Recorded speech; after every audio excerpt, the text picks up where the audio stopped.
a lot of entrepreneurs look at themselves in the current moment about 6 months in the past. So basically, our perception of ourselves is in the past. It's not in the present, because usually we don't stop and look at our progress right now, and it's hard for us to grasp the amount of progress that we've made, and we tend to underestimate the amount of progress that we can make.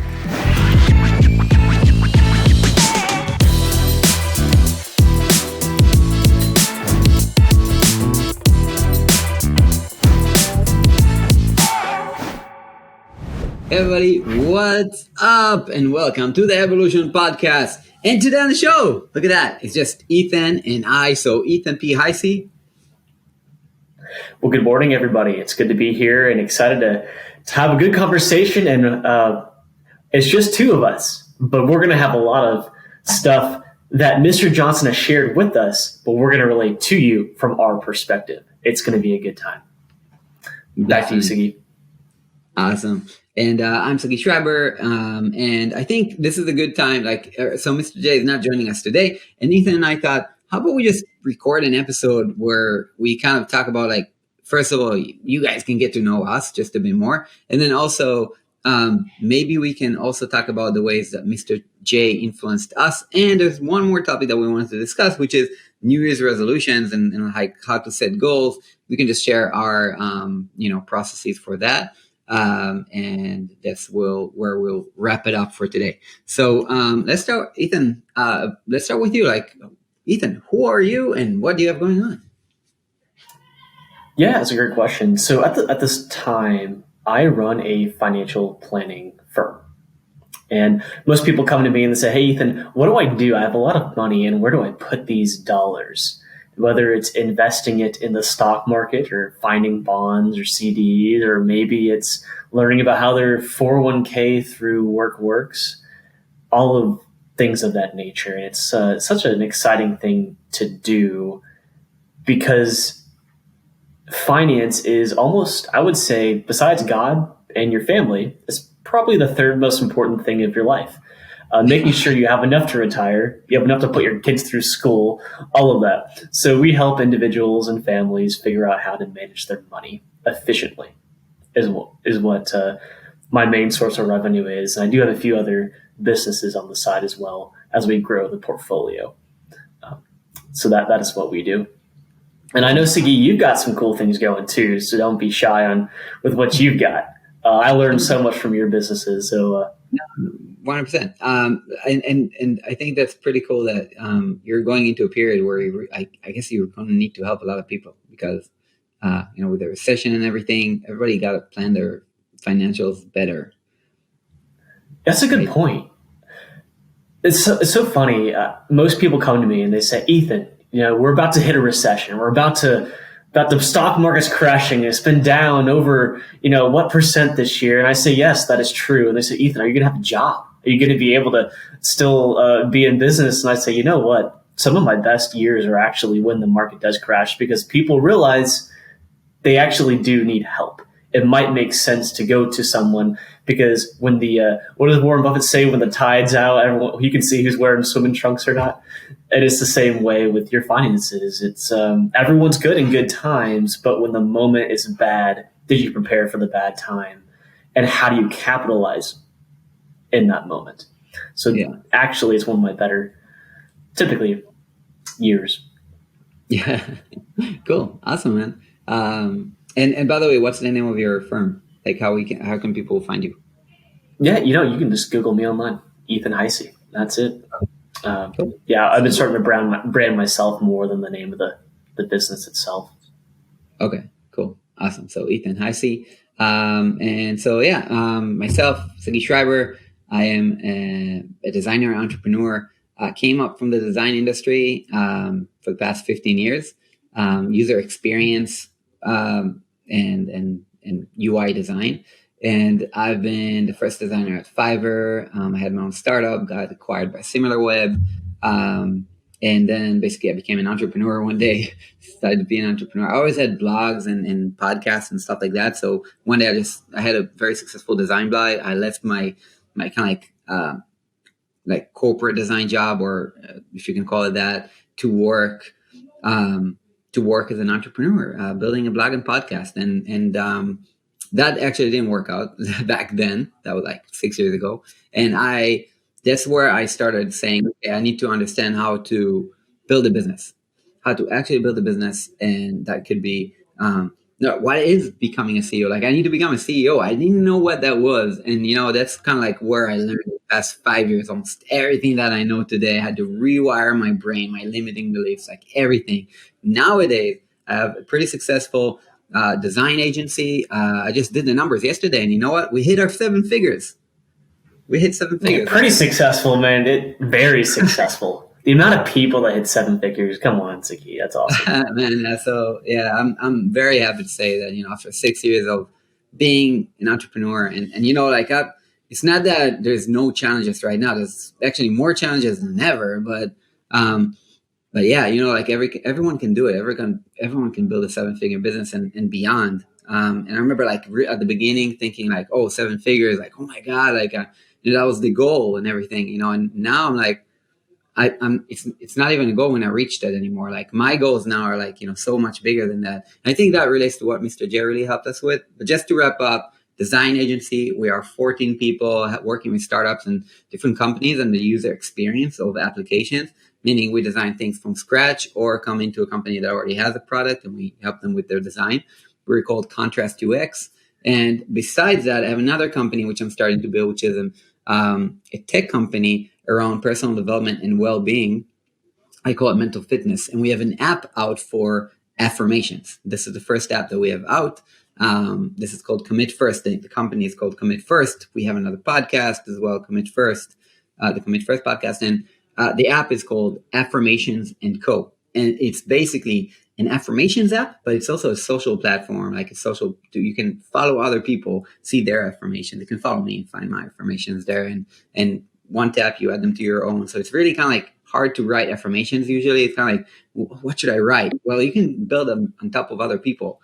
And that's what I did. It's like I built this platform where now we can build upon one another and consume information in a beautiful way. I have this like widget on my iPhone. It's like it's always there. Notifications are coming in the middle of the day, like with my affirmations. I'm surrounded by positivity, in a world of full negativity. I'm just surrounding myself with positivity. And that's kind of like the message that I have out there, like in what I want to build. So Contrast UX design agency, Affirmations & Co. and Commit First, which is a mental fitness tech company. That's what I'm about. And father of 3.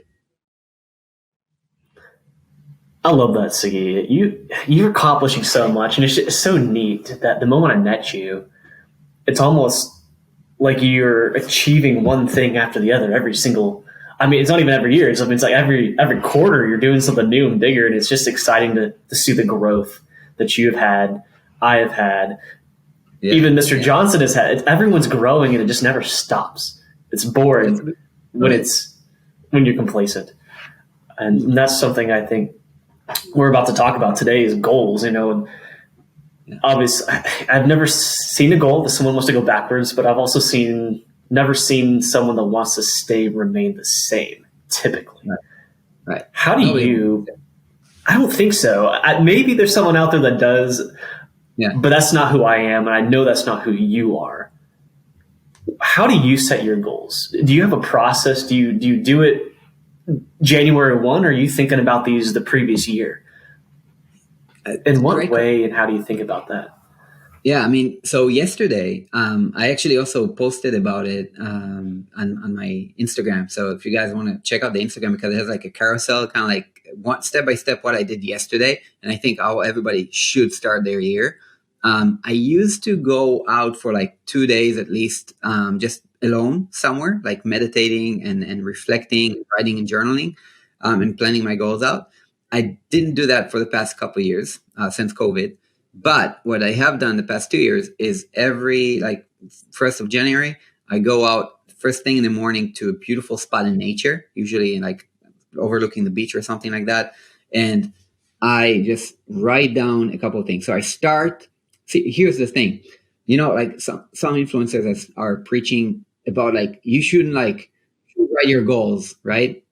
You shouldn't write your goals on the 1st of January because the whole New Year's thing is like, it's bullshit, and you should just live your day by day, But I think that's actually a mistake, a huge mistake, because we have that milestone. The milestone is here.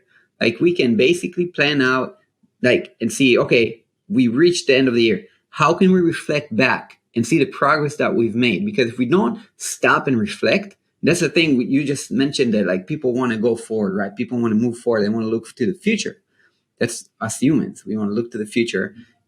But basically we don't stop for a second, look at the past and look at the previous milestone and see how far we've come.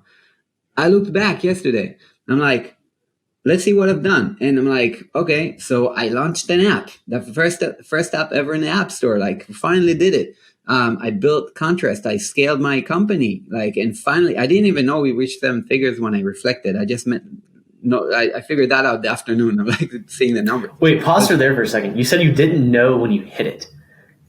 That shows me how laser focused you are on it, which is so neat. And did you feel different when you hit that mark as of when you didn't hit that? I'm just kind of curious how you felt when you realized you hit that goal. When I hit it, I actually think I looked at the numbers like a couple weeks ago, because I'm like, okay, the end of the year is coming. Let's see how much we've made this year.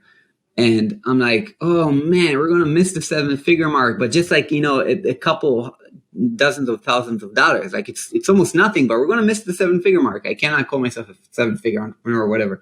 Like, this milestone, I missed it this year. I have another year though. So I was not even bummed about it. I didn't beat myself up about it. I was like, okay, not this year. And then yesterday I went into the numbers, and I find out that I missed out on all the invoices from January. I'm like, oh, here we go. Boom, 7 figures. So it's like really just crossed it, just, the first $1 million year. And so and again, my goals are so much bigger than that right now that this doesn't excite me at all. I'm not even excited by the 7-figure now. Like, and I think my next goals are a couple, like my next goal is actually 3 mil. And after that probably would be 10 mil and the 8 figures. Right.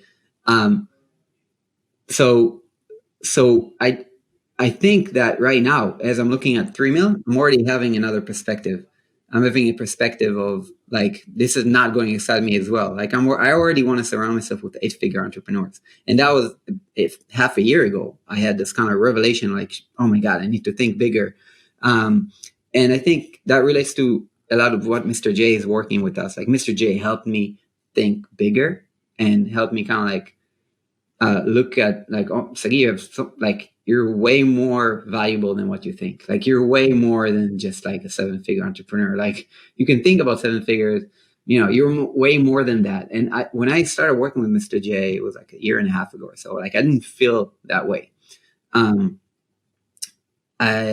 think it's not that I really didn't see the value. Like I understand my value and everything, but a lot of entrepreneurs look at themselves in the current moment about 6 months in the past. So basically our perception of ourselves is in the past. It's not in the present, because usually we don't stop and look at our progress right now. And it's hard for us to grasp the amount of progress that we've made.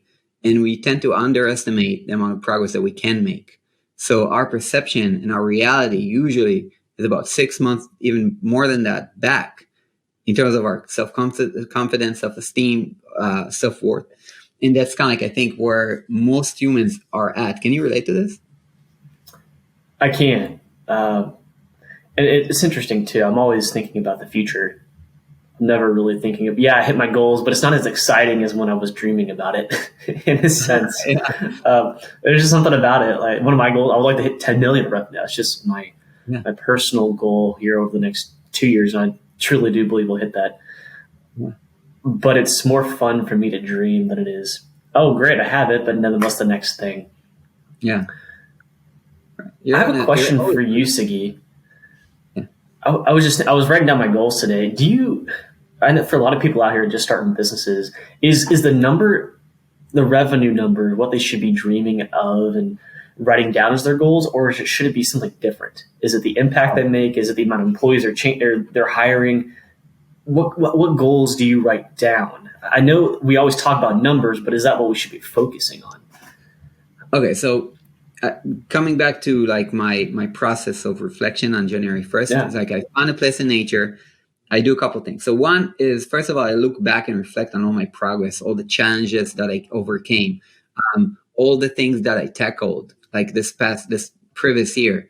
And when you look at that, first of all, you understand how far you've come, but also now you can reflect on, okay, what didn't go according to plan, or what habits. Like I'm also looking at my habits that I put in place, on like new habits or new like things that I now upgraded in my life and everything like that. I'm just looking in terms of like, how did I become a better person this year? It's basically, I didn't even care about the numbers when I mapped it out. I said, okay, I scaled contrast, but what really, when I wrote that, what I cared about is I thought bigger.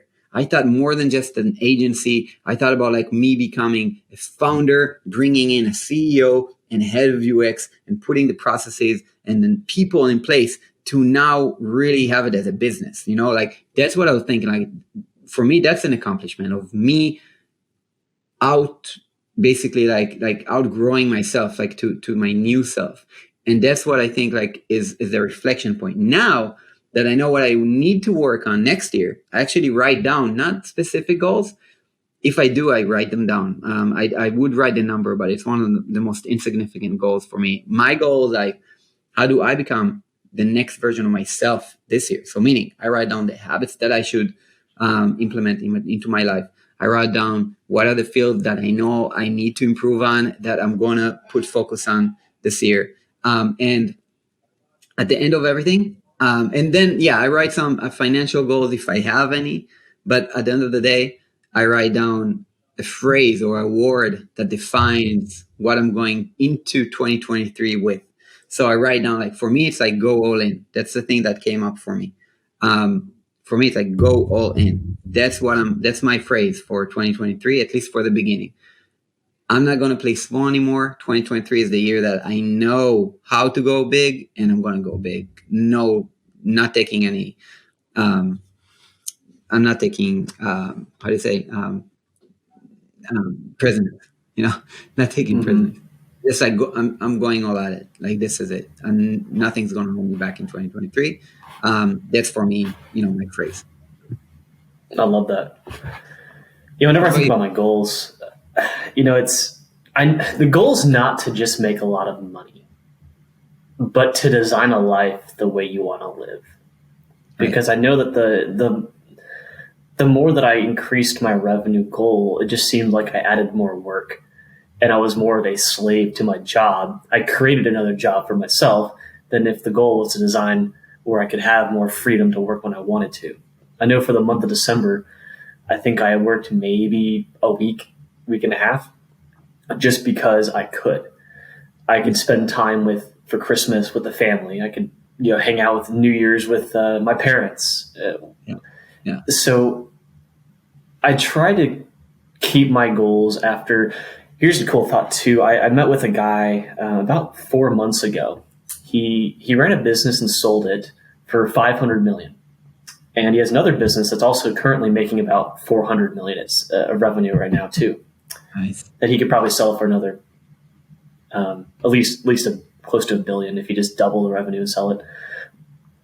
One thing he told me, he was like, Ethan, make sure in business you plan your goals not about just making the money, because that's selfish. Which I think you can probably have some selfish goals, but he says most importantly, you need to plan your goals around changing people's lives, because if you can change people's lives, you will make a lot of money. Mm-hmm. So this year, a lot of my goals are, how do I get my CEOs of the executives of my company, my CEO, COO, my CFO, how do I pay them all at a certain amount? How do I get every one of my sales team members to not make less than $100K a year? How do I do this? Because I know if I can change their lives, I'm impacted as a result of not only having more customers, but also more income for myself, and therefore hopefully more freedom of time when I bring in the right leadership team to do the responsibilities I have for them. So that's just something I've learned is change people's lives. That's what it's about. And those are the goals that I should be thinking of. Pretty cool. I don't have any thoughts on that, Sagi. Yeah, no, I love it. I mean, I think, changing people's lives is important. It's also like the more value you give to the world, the more like you'll get back. That's kind of a motto of mine in the business world. Like I know that it's the value you put out that you get back in return. So 100%. I don't know, like in terms of planning my goals, for me, it's all planning. Like, I think it's great to have goals about changing people's lives. I think I even wrote that as well. Like it's something like like affirmations and quotes changing people's lives, like or something like that. So yeah, for me, I write goals to rewire me, like to build the next Sagi, the next version of Sagi. I look at myself and I'm like, if I go inward, everybody's talking about the metaverse. I'm going in innerverse, like I'm like, when I'm building me, then I'm in control of my habits, of my actions, and that will bring the goals, if that makes sense. And if I'm just saying like change people's lives, like it's like it wouldn't be without me doing the work. So I'm like, without me growing to my next self. So if that makes sense. So I'm like, it's interesting. You got me thinking now. I'm going to have another look at my goals and see, okay, how can I incorporate goals that are going to change people's lives?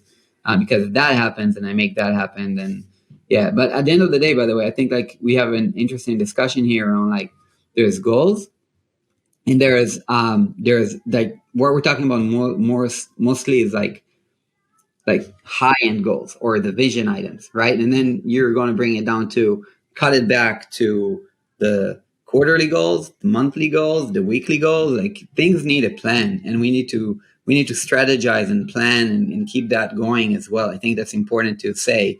A lot of people write their New Year's resolution, just leave it in the closet or something.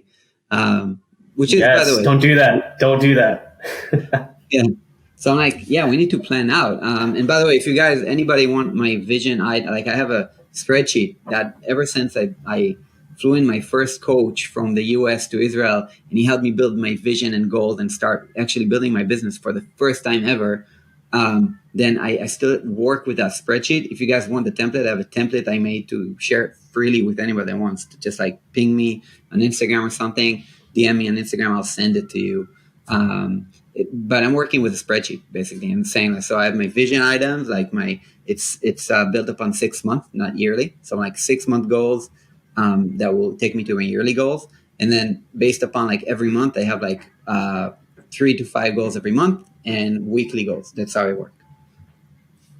That's huge how you break it down too, because it gives you direction on, what you have to accomplish every week. It's so I do the same thing. It's so nice. Or at least when I started my business, I would wake up and it'd be like, all right, what do I do today? But when you can break your goals down into yearly, monthly, quarterly, but then even down to the day, I wake up and I know exactly what I have to do today to achieve what I want. It's, how many dials equal how many customers and how many sales. So if you can break everything down, it's so cool. You can literally predict what you can make. Yeah. And by the way, do you stay consistent with it? Like, because I find myself like falling off for months at a time sometimes. In the past, yes. I think what you said is don't let your goals stick in it's not let them just stay in your closet. Yeah. For me personally, I print out my goals at January 1. I did this last year. I was consistent with it. I never missed a quarter. So what I do is I print out my yearly goals and I have them in front of my desk. And that's the first thing I look at before I start my day. After my devotions and my prayer, meditation, but that's the second thing I look at. And then I start my work day. Nice. Every quarter, I update them and reprint them out. I know it's old fashioned to print things out, but it's just nice if that's in an environment where we can have everything online. You don't need papers on our desk. There's one thing I can look at and it's very clear. And that's what my focus is going to be, is doing these tasks so I can hit this quarterly benchmark. So that's just what I do so I don't forget them, because I know that if I don't have a way to remember it, I just forget them. Yeah. But I've also learned to tie them emotionally into my self, so I make sure that it does push me there. If they are emotional enough, you seem to do it and remember it more. Yeah. No, definitely. I think like, exactly the way we also kind of, if you're in a flow of getting stuff done, and not like, I'm not talking about like, I think to do apps and stuff like that, they get a lot of credit, but I think maybe sometimes too much. Like sometimes you can wake up and you look at your yearly goals and you know what you have to do. Like it's not that you have to plan out every single second of your time. I guess like it comes with periods of where you can be more productive, whatever is better for you. But if you're just flowing by without goals, without just like, let it flow, I think you're going to get to, you're going to probably, move forward if you do the right things, but you're more likely to not succeed to get where you want to go at the time you want to go. Because you don't even have a time mapped out. And there's I think it's called the Pareto principle, right? Where you have, or is it Pareto? No, sorry. Anyways, it's like, it's a principle that says, and guys, please don't F on me, I don't remember the name. It's whatever time you give a task, it's the time you're going to achieve it in. Meaning, like if you're saying, I'm going to achieve something in 2 years, well, you're going to take 2 years to achieve it. Or you're going to get to like a month before and then you're going to hit it. Like you're going to hit that deadline. Deadlines give us, a sense of time. And then therefore, that's why I love usually having like people that I work with sometimes like write 2 yearly goals, like 2 year goals. And then they write 6 month goals. And then I say to them, hey, can you take any of those 2 year goals and complete them in 6 months? And they find out they move a lot from the 2 year goal to 6 months and they actually achieve it because it's so easy sometimes. It's like in 2 years, I want to be fit. Fine. Can you be fit in 6 months? And how fit do you want? And now, okay, yes, I can start the gym tomorrow. Like, so, the amount of time you give something is the amount of time you can achieve it in. No, I think that's huge. Another thing I wanted to add to your statement is I think people don't realize, they know it, and people have said it, your most valuable asset is your time. Mm-hmm. And if that's true, you're literally trading your life for these goals that you're trying to accomplish. Literally trading your life away for them. So you might as well make your goals big enough and exciting enough for something meaningful. A lot of people don't think big enough and they limit their thinking themselves. Make sure your goals are truly worth something to fight every single day for and commit to them. I never negotiate with my goals. Oh yeah, definitely. Just make something amazing, exciting. Like, why not? We have a limited time on this earth. Why not do something amazing with it? Yeah. So just wanted to encourage everyone to think bigger. I love it. I think it's so important. And so my guess is like, anybody here is listening, like, they have some kind of like goals that they wrote down. And if you guys haven't, please do, like, go ahead. It's the beginning of the year. That is a good first step. Actually write something down. Yeah. Yes. I think actually, like, because we have a backlog of episodes to release, I think actually this episode, we should bump it up as fast as possible and release it this week, maybe even. Like, we'll try to see if we can do that. Because it's so important. The beginning of the year, guys, write down your goals. New Year's resolution and such. Just New Year's resolution is bullshit if you don't act on it. So be sure to just write it. Enjoy this milestone that we have in our human calendar, like the year, and then break it down, quarters, months. Like start breaking it down. Do the work. Like don't forget to do the work with it. I think that's a great thing. Yep. The popular thing right now is everyone has their goals and they write them down for New Year's, but no one does it. So why write them down? Well, I think if you haven't achieved what you wanted out of life, you might as well do this now. You might as well write them down, and you might as well actually commit to doing them. Don't not commit, because it then is meaningless on what you're writing down. Try to stick it out. Mm-hmm. I know it takes a while in business to build something great. So go ahead, Sigi. No, I'm saying I get it. Man, you just brought up a very important point, because usually when we write down our goals, like I said, like go out in nature, do it in a beautiful spot. Like, we write down our goals when we're comfortable, right? Like on our sofa in a nice office environment. when we clear out like a couple hours to do it, right? And it's like everything is like groovy, and we have our coffee or whatever it is, like, we're in a good mood. But when shit hits the fan and everything seems to go sideways, that's where we actually need to understand, like, these goals are to be written and to be dreamed of in an optimal state. That's great, but they're actually to be carried out at war. Like, this is, and this thing about, like, there's also a statement in the army, but also, like, I think it was Muhammad Ali who said, like, everybody has a plan, then they get punched in the face. So this is it. Like, you're going to get punched in the face. You're going to wake up not feeling like you can do it. You're going to have limiting beliefs about your goals. That's that's how you can break them with affirmations, right? Download affirmations and go.